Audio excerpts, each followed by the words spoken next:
disgusting yeast. Oh, dear.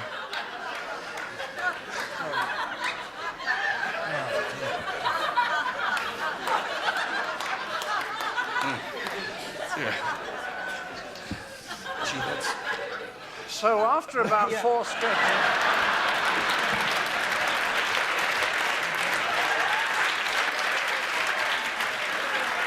of this Bristol matinee audience not laughing at something that people had been falling around at for 2 weeks, I realised that they were right and that it wasn't funny. And I'm being perfectly serious. If people aren't laughing, it isn't funny.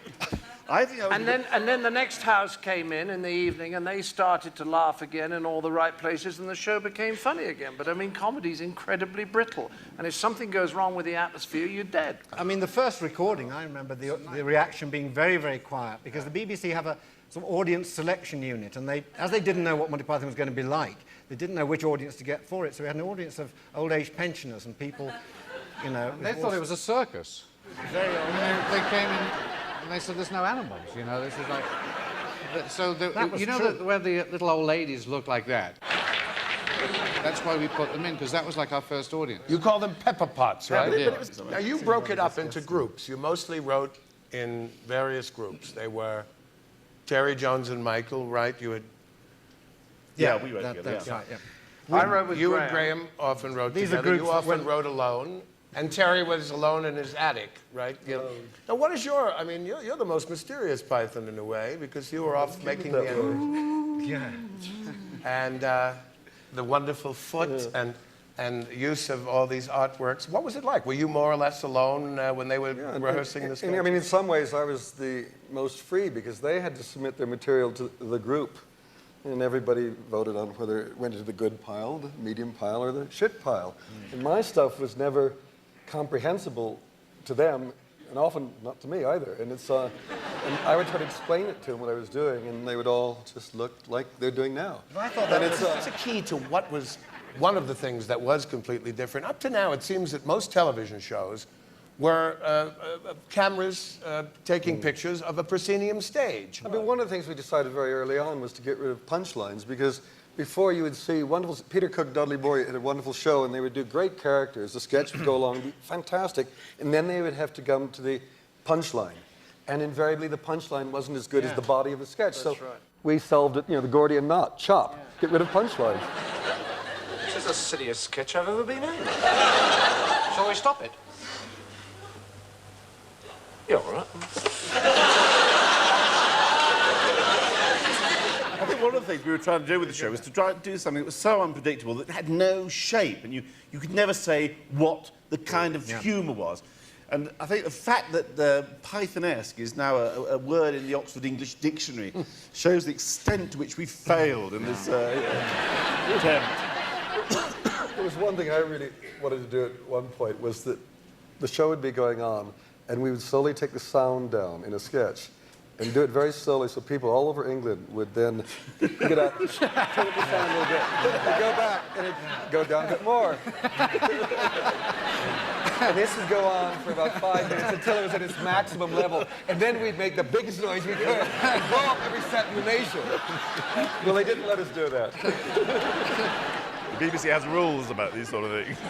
Well, go ahead. I was just going to say the trouble now when I watch these shows is, you know, we did do some of these things really for the first time. And when you watch them now, you can't remember quite how you reacted to this completely fresh thing. You know, we've lost something. We can't see him again now in the way that the first audience did. So that kind of killed the evening, didn't it? Graham? I'll go. Sorry. Sorry about that.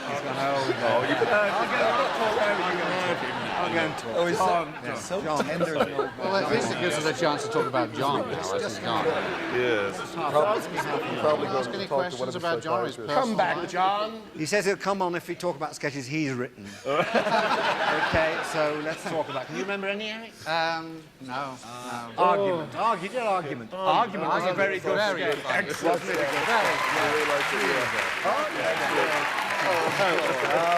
Johnny, it's okay.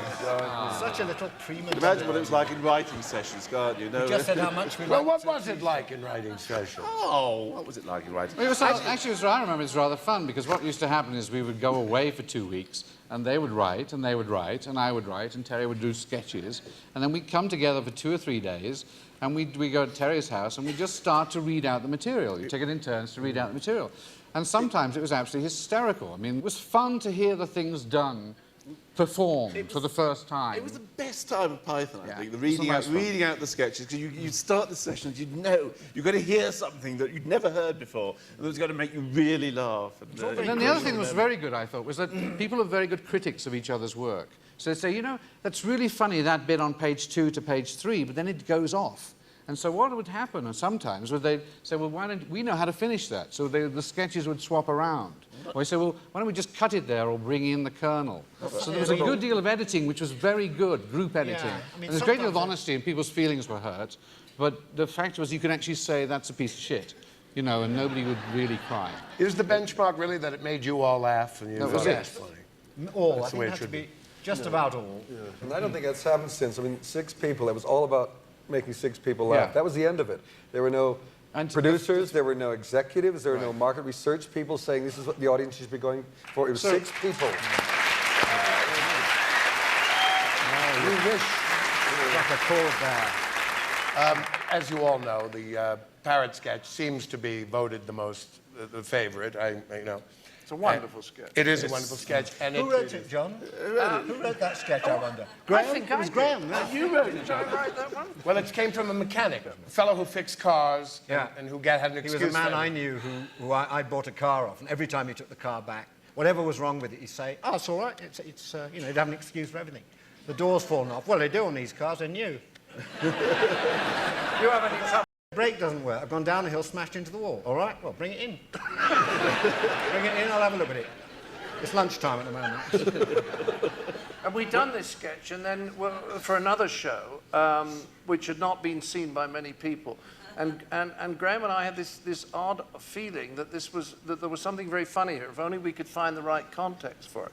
And we then decided Pet Shop. And would it be a dog? Weeks later, and they said, "Can I ask you a question about that parrot sketch?" And I said, "Sure." They said, "It is about the Vietnam War, isn't it?" Didn't you do sort of a parody of this sketch as a testimony at Graham's funeral? Yes, John did it. I just thought it was right. I mean, the great thing about being around Graham is he just adored bad taste. Was he the house physician, incidentally, for the group? Since He was the doctor. He was the medical man. Yeah. Glasses. Moustache. There's a question from the Python Line website that I'd like to ask. Warum haben Sie sich entschlossen, Fernsehfolgen in Deutsch zu produzieren? Ja, vor 25 Jahren, wir haben 2 Sendungen gemacht für deutsches Fernsehen. Es war eine sehr, sehr angenehme Empfehlung. Ja, ja. Jawohl, jawohl. Er kannte auf diese Weise eine billige Lache bekommen. And a mile off of freedom was That's pretty obscure to the Americans. Can you explain that? Well, the Germans came to us and they said, look, we don't have a sense of humor. Is it true? But we understand you do. Will you come to Germany and write a comedy show for us? And they said, we'll take you on a writing recce. And nobody's ever heard of a writing recce. You know, it was like 10 days holiday in Bavaria.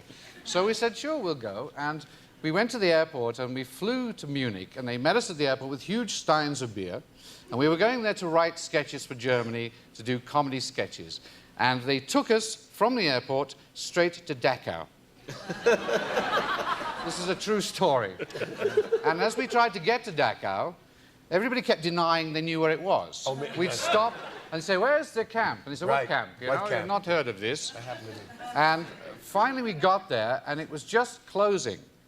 And as we drove up, they said, no, you cannot come in. And Graham said, tell them we're Jewish.